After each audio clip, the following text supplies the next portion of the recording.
Bien sûr, voici les traductions des tranches 1 à 8, séparées par Chunk 1. Pour vous l'avez vu, n'est-ce pas? J'ai donné toutes les bonnes réponses. N'était-ce pas merveilleux?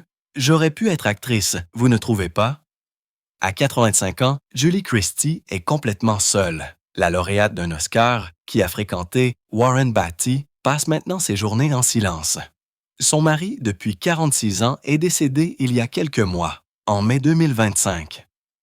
Elle a été aperçue dans une laverie locale, méconnaissable, avec ses cheveux argentés et sans maquillage. Mais ce n'est pas le plus triste. Christie se bat contre une maladie secrète depuis plus d'une décennie qui efface lentement ses souvenirs. La vérité sur ce qui est réellement arrivé à la Golden Girl d'Hollywood va vous choquer. Julie Frances Christie est née le 14 avril 1940 au domaine Single John T, à Chabwa, Assam, pendant le Raj britannique. Son père gérait la vaste plantation, tandis que sa mère était une peintre galloise dont l'esprit libre se heurtait à la formalité coloniale. Julie a grandi entre deux mondes. Il y avait la discipline stricte de la vie de plantation et la chaleur imprévisible de sa mère artiste. Elle a passé une grande partie de sa petite enfance sous la garde de sa nounou indienne, qui la liait parfois à un arbre quand elle devenait trop espiègle. Entourée de beauté, de privilèges et de complexité culturelle, elle a développé une vision non conventionnelle du monde. Sa vie a complètement changé à 6 ans.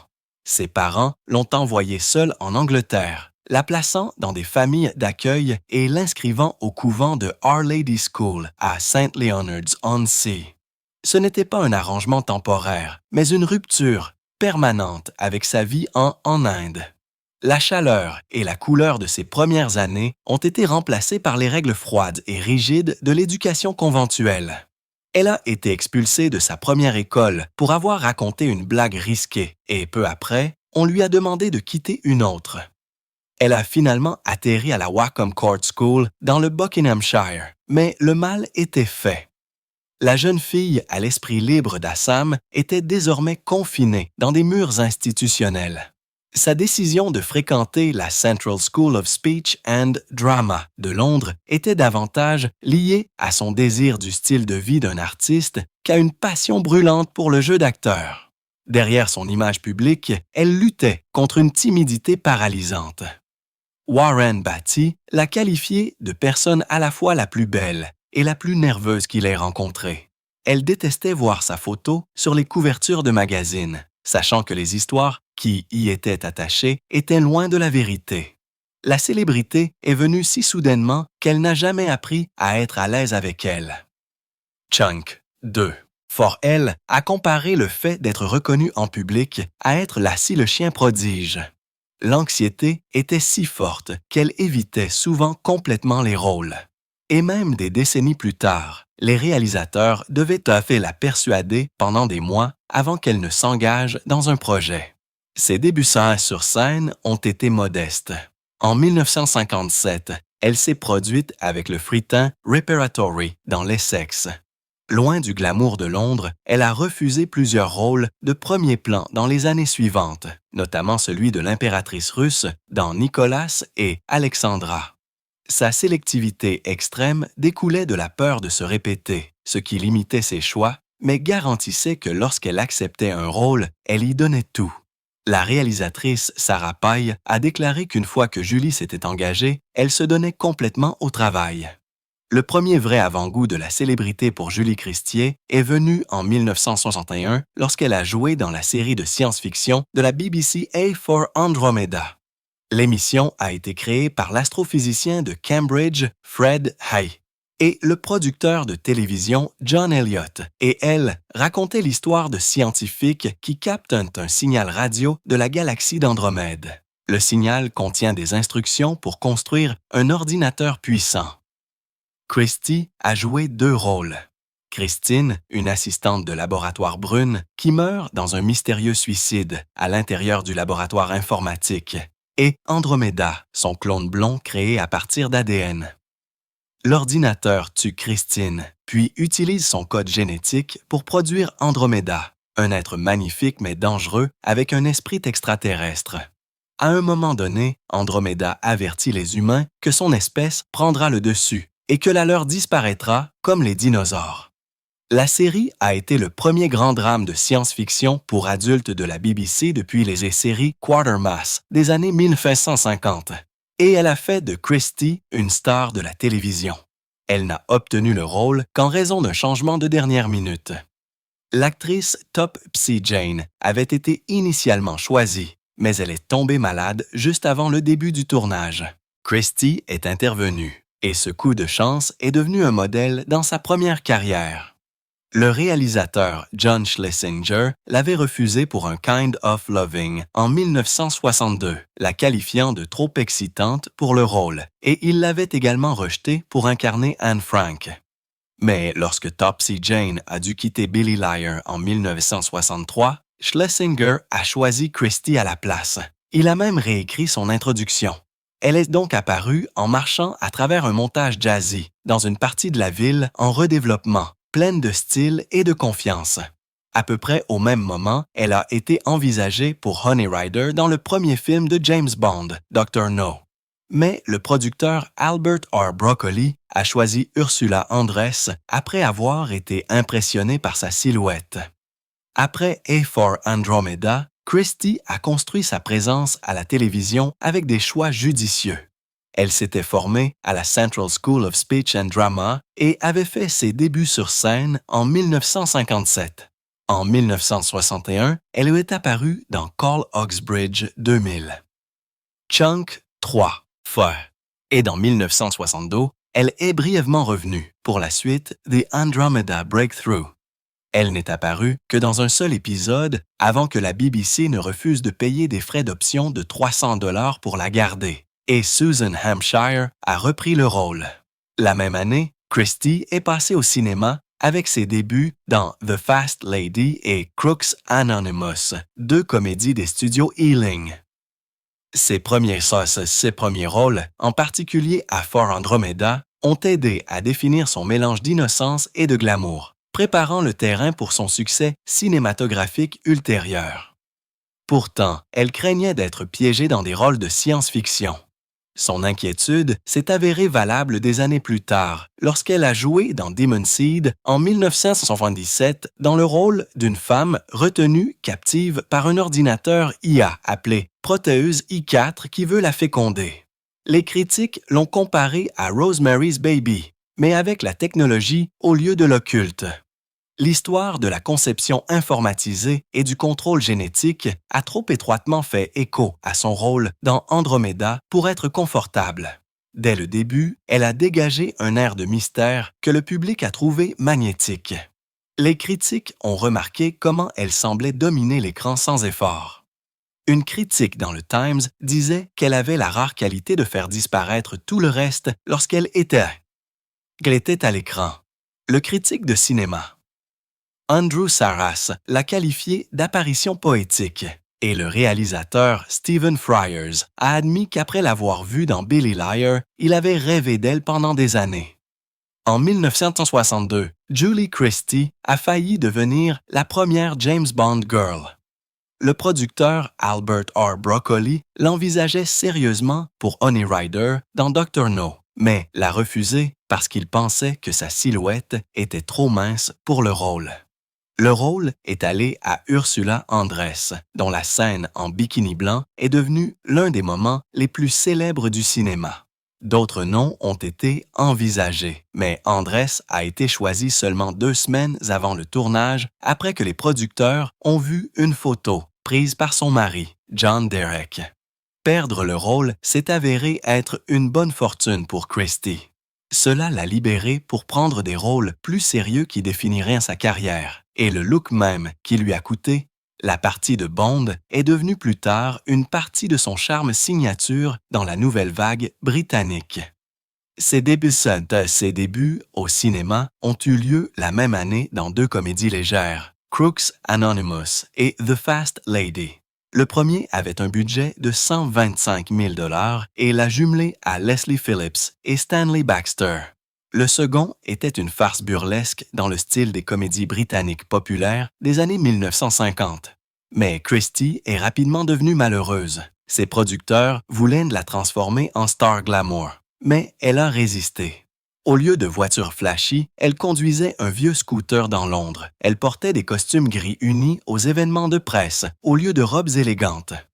Ce choc a conduit à sa libération précoce d'un contrat de 3 films, lui donnant la liberté de trouver de meilleurs rôles. Sa grande chance est venue par hasard en 1963 lorsque l'actrice Topsy Jane s'est retirée de Billy Liar. Le réalisateur John Schlesinger a choisi Christie dans le rôle de Liz, une jeune femme à l'esprit libre qui a tenté le personnage de Tom Courtenay de quitter sa vie de petite ville. Chunk 4. Le film a été tourné à Bradford, dans le Yorkshire, montrant des parties de la Grande-Bretagne qui disparaissaient à l'époque. La performance de Christie n'a duré que 11 minutes à l'écran, mais elle lui a valu une nomination au BAFTA et le prix de la nouvelle venue la plus prometteuse du Variety Club. Le timing était parfait, car le film est sorti juste avant que la Beatlemania ne commence à changer la culture britannique. En 1965, son nom traversait l'Atlantique. Le réalisateur légendaire, John Ford, l'a choisi dans Young Cassidy, remplaçant Shirley Mlan. C'était remarquable parce que Ford travaillait rarement avec des nouveaux venus à ce stade de sa carrière. Christie a joué Daisy Battles, une jeune prostituée dans le biopic du dramaturge irlandais Casey. Le casting est venu par l'intermédiaire du producteur Joseph Janey, qui l'avait signé pour un contrat de 5 ans après Billy Liar. Elle a regretté plus tard l'accord, se sentant piégée par les décisions prises pour elle. Pourtant, le choix de Ford a confirmé son passage de nouvelle venue de la nouvelle vague britannique à star internationale en seulement 3 ans. Son plus grand triomphe est venu avec Darling en 1965. Il a été présenté en première à Moscou le 16 juillet et en Grande-Bretagne le 16 septembre. Au moment de la saison des récompenses de 1966, Christie avait remporté l'Oscar et le BAFTA de la meilleure actrice, ainsi que 5 autres prix majeurs. Le film a obtenu 5 nominations aux Oscars, dont celle du meilleur film. Bien qu'il n'ait rapporté que 4,5 millions de dollars, en jouant Diana Scott, un mannequin manipulateur, elle a tellement impressionné les critiques que certains se demandaient si elle ne se jouait pas simplement elle-même. La même année, elle a eu 2 énormes succès. Darling et Dr. Zhivago sont sortis à quelques mois d'intervalle, ce qui a incité le magazine Life à déclarer 1965 l'année de Julie Christie. C'était la première fois que le magazine donnait un tel titre à une actrice britannique. À seulement 25 ans, elle dominait à la fois le cinéma d'art et d'essai et le box-office. 2 ans plus tard, le magazine Time a écrit que son influence sur la mode était plus grande que celle des 10 femmes les mieux habillées au monde réuni. Ironiquement, elle a failli refuser son rôle le plus célèbre. Le réalisateur David Lean a dû l'approcher 3 fois avant qu'elle n'accepte de jouer Lara dans Dr. Zhivago.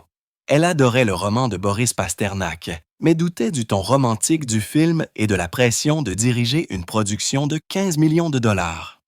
Omar Sharif était déjà choisi et le tournage avait commencé avec une incertitude quant à la tête d'affiche féminine. Ce n'est qu'après que Lynn lui a rendu visite personnellement à Londres qu'elle a finalement accepté.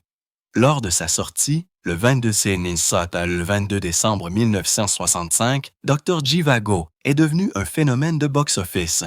Il a rapporté 111,7 millions de dollars lors de sa première exploitation, soit environ 135 milliards de dollars aujourd'hui, ce qui en fait le 8e film le plus rentable de tous les temps en tenant compte de l'inflation. Chunk 5. Avec un budget de 15 millions de dollars, le profit était extraordinaire. Le film est resté à l'affiche dans les salles pendant plus de 2 ans, certaines salles le présentant pendant 18 mois consécutifs. En 1967, les recettes mondiales ont dépassé les 200 millions de dollars. Il a même surpassé tous les films de James Bond et tous les classiques de Disney à l'époque. Beaucoup ont attribué la performance de Christie à la raison pour laquelle le public revenait encore et encore. Warren Beatty a vu Julie Christie pour la première fois en 1966 lors de la représentation royale de Born Free à Londres. Il était là avec sa petite amie Leslie Caron. Mais dès qu'il a aperçu Christie, il n'a pas pu la quitter des yeux. Il s'est même tourné pour regarder la reine Élisabeth II lui serrer la main. À partir de cette nuit, il était déterminé à la rencontrer. Avec l'aide du chef décorateur Richard Silbert, Beatty a organisé leur première rencontre pendant le tournage de Puglia à San Francisco. En 1967, ils étaient en couple et leur romance a duré jusqu'en 1974. Beatty disait souvent à ses amis qu'il considérait Christie comme sa femme et a même promis de lui verser une pension alimentaire s'ils se séparaient un jour. Ils gardaient généralement des maisons séparées, mais ils étaient le couple le plus regardé d'Hollywood. Beatty avait gagné suffisamment d'argent grâce à Bonnie and Clyde en 1967 pour ne plus jamais travailler, ce qui lui donnait la liberté de se concentrer sur leur relation. Lorsqu'ils se sont séparés en 1974, Christie a refusé son offre de pension alimentaire, prouvant ainsi son indépendance. Les sentiments de Beatty pour Christie étaient si profonds que lorsqu'il a commencé à travailler sur son film Epic Reds à la fin des années 1970, il a écrit le rôle de Louise Bryant pour elle. Ils avaient même voyagé ensemble en Russie en 1969 pour faire des recherches sur l'histoire. Le rôle semblait parfait pour elle, mêlant passion politique et forte présence à l'écran. Mais, dans une surprise qui a stupéfié Hollywood, Christie a refusé. Beatty avait passé des années à créer le rôle en pensant à elle, et son refus a été un coup dur. Diane Keaton a repris le rôle et a obtenu une nomination aux Oscars. Christie avait déjà refusé plusieurs autres rôles dignes d'un Oscar, notamment They Shoot Horses, Don't They et Nicholas and Alexandra. Malgré cela, lorsque Reds a remporté l'Oscar du meilleur réalisateur pour Beatty en 1982, il lui a dédié le film. La vraie raison de leur rupture venait de Christie elle-même. Elle a dit un jour « Je l'aimais, mais je ne supportais pas le sentiment d'être partagée ». Beatty avait la réputation d'être avec d'autres femmes, et Christie ne pouvait pas vivre avec ça. Elle avait été autrefois un symbole de l'esprit libre des années 1960, affirmant qu'elle ne croyait pas au mariage ou à l'installation. Mais son amour pour Beatty l'a changé. Elle a commencé à rêver de mariage et d'un foyer ensemble. Chunk Cissas, pour Beatty, cependant, croyait que tant qu'il n'était pas marié, il pouvait voir d'autres femmes. Christie se retrouvait souvent en larmes, sachant qu'une autre jeune femme était avec lui ce soir-là. En fin de compte, elle est partie lorsque la douleur de le partager est devenue trop forte. Dans l'un de ses aveux les plus personnels, Christie a révélé à quel point ses sentiments pour Beatty étaient profonds. « Je suis terriblement dépendante de lui, comme un bébé de sa mère, alors nous voyageons d'avant en arrière pour être ensemble. » C'était une confession surprenante de quelqu'un qui était connu pour son indépendance et qui avait refusé ses demandes en mariage parce qu'elle ne voulait pas d'enfants. Ils gardaient des maisons séparées, mais voyageaient constamment pour se voir. Le cycle des départs et des retours est devenu épuisant.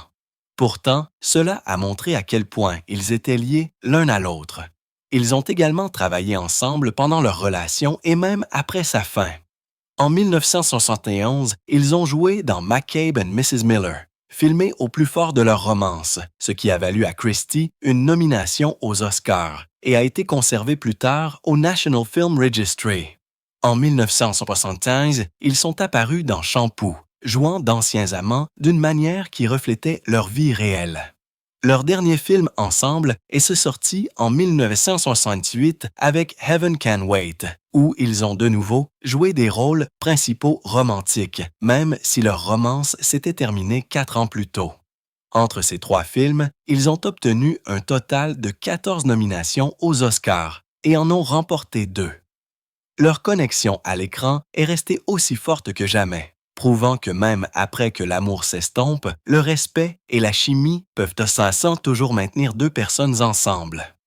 Julie Christie aurait pu bâtir une carrière encore plus grande si elle avait accepté les rôles qui lui étaient offerts, mais elle disait souvent non, alors que d'autres auraient sauté sur l'occasion. Elle a refusé Anne of the Thousand Days, They Shoot Horses, Don't They?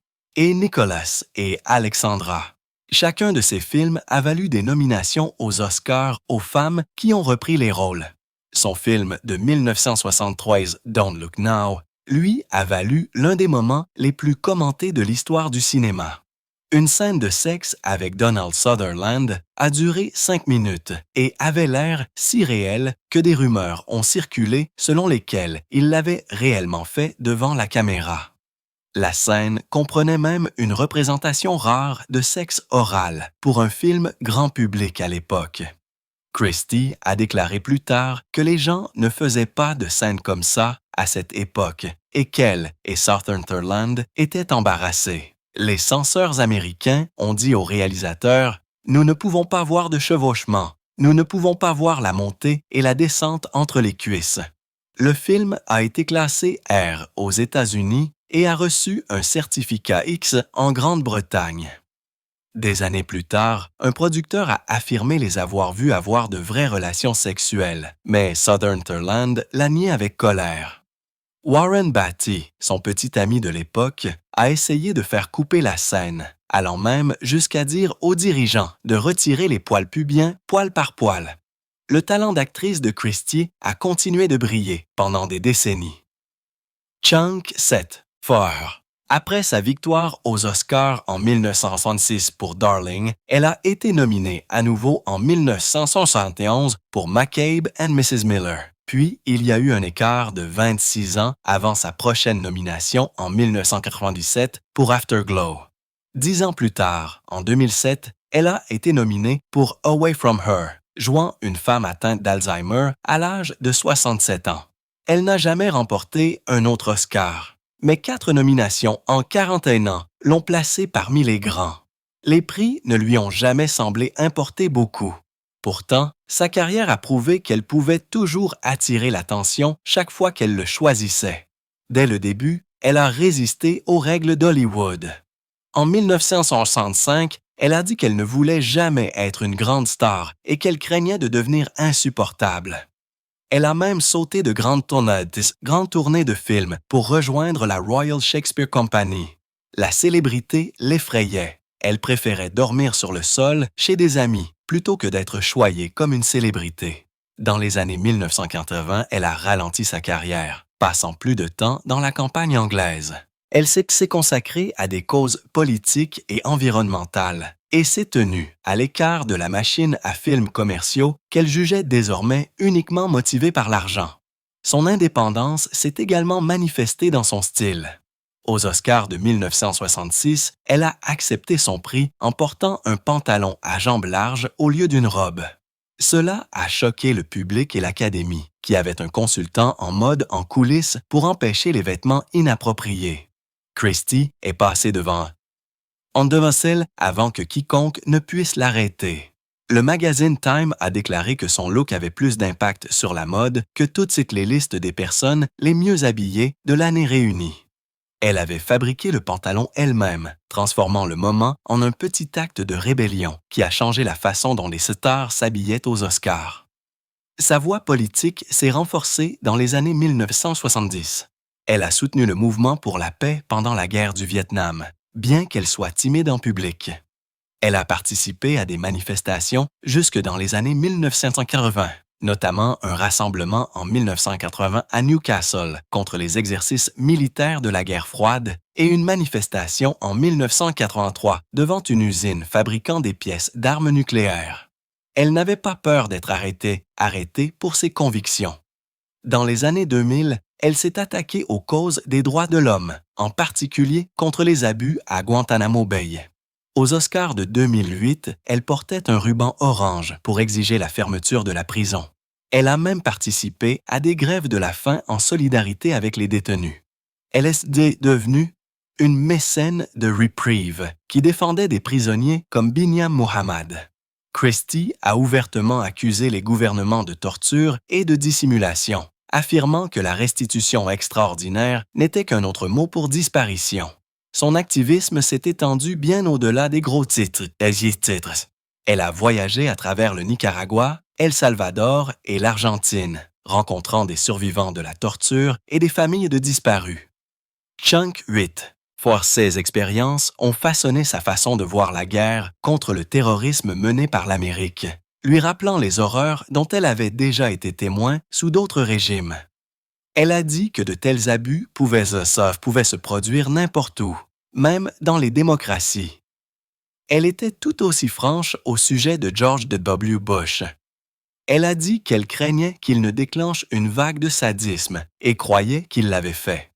Après le 11 septembre, elle a critiqué le mélange de médias et de réactions politiques qui lui nouaient l'estomac, qu'elle considérait comme irrationnel.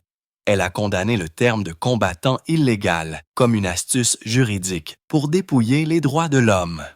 En 2008, elle a déclaré que son administration avait déstabilisé le monde entier. À ce moment-là, Christie s'était éloignée des feux de la rampe hollywoodienne. Elle a dit que l'industrie était contre tout ce qu'on lui avait appris à valoriser. Elle n'aimait pas l'examen constant et le marketing des stars comme des produits. Elle a rejeté des offres lucratives afin de pouvoir vivre tranquillement dans l'Angleterre rurale, lire, jardiner et soutenir les causes auxquelles elle croyait. Ce n'était pas une retraite, c'était sa façon de reprendre le contrôle d'une industrie en laquelle elle n'avait plus confiance.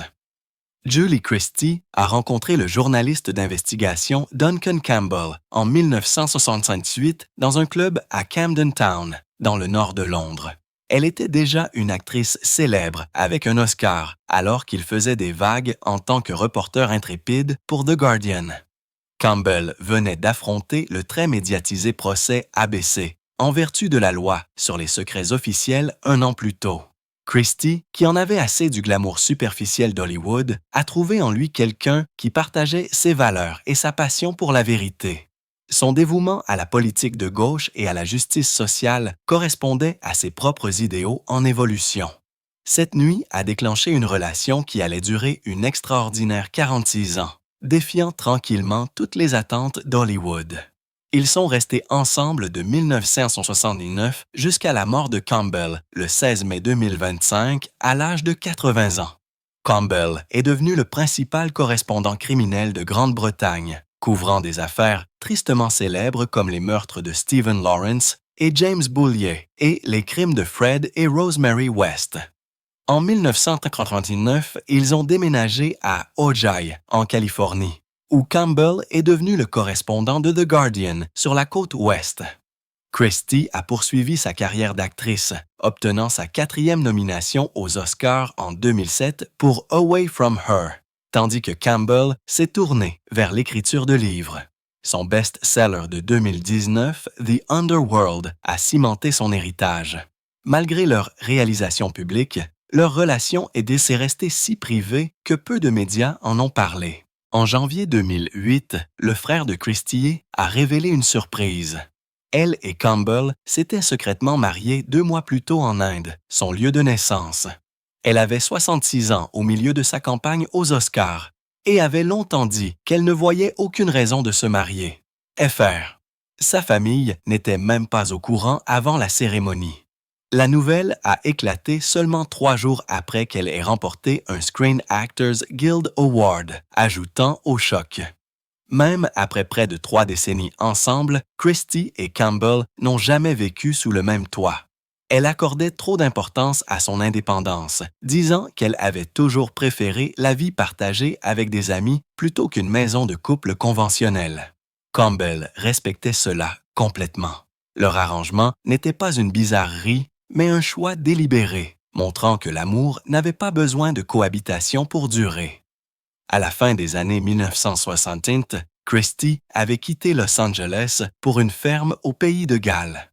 Elle la partageait avec des amis et parfois avec des familles, croyant à la responsabilité collective pour les animaux, les maisons et même l'éducation des enfants. Elle a également gardé une maison dans l'East End de Londres. C'était un mode de vie enraciné dans l'environnementalisme, le végétarisme et la communauté. En 2024, une rare observation de Christie dans une laverie automatique a fait sensation. À 85 ans, elle arborait ses cheveux argentés naturels et évitait le maquillage, contrastant avec l'obsession d'Hollywood pour la jeunesse. Son retrait de la vie publique avait été progressif depuis le milieu des années 2000, faisant de chaque apparition un petit événement en soi. Son rôle dans Away From Her en 2006 a été un tournant. Jouer une femme atteinte d'Alzheimer lui a valu une grande reconnaissance, un Golden Globe et une autre nomination aux Oscars. Elle a dépeint la maladie avec profondeur et dignité, ce qui a résonné encore plus lorsqu'il est apparu en 2008 qu'elle-même vivait avec une amnésie autobiographique depuis plus d'une décennie. La maladie lui rendait difficile de se souvenir de sa propre vie et d'apprendre des lignes. Elle avait refusé de nombreux rôles à cause de cela. Pourtant, sur le plateau, elle est restée impeccable. La valeur nette de Christie est d'environ 10 millions de dollars, un chiffre modeste pour quelqu'un de sa stature. Cela reflète son refus de toute une vie de courir après l'argent au détriment de ses principes. Elle a choisi des rôles pour leur signification, pas pour leur salaire, même lorsque cela signifiait renoncer à des offres lucratives. Maintenant, à 85 ans, Christie vit selon ses propres conditions, loin des exigences d'Hollywood. Son mariage avec Campbell était un partenariat d'ego. Sa vie, un rejet constant des pressions de l'industrie. Elle a montré que l'indépendance, l'authenticité et la dignité peuvent compter plus que la célébrité et qu'une vie vécue selon des valeurs personnelles peut être plus riche que n'importe quelle carrière publique.